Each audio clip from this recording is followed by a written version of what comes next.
عدم نجاح حياتك الزوجية أثر عليكي؟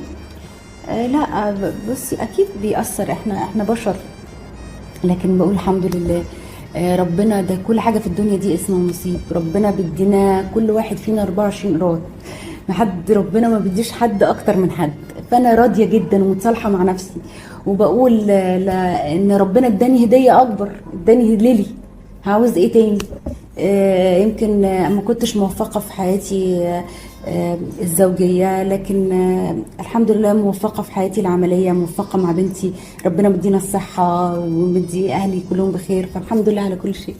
ما قدرتيش توفقي ما بين شغلك وحياتك؟ لا بالعكس، انا على فكره بيتوتيه جدا، من شخصيات البيتوتيه جدا. بس يمكن ربنا بقولك في حاجه اسمها انه عدم توافق، اختلاف في الراي، اسمه ونصيب. ربنا مش كاتب لي ده، محدش عارف ربنا مخبي له ايه يعني. صح.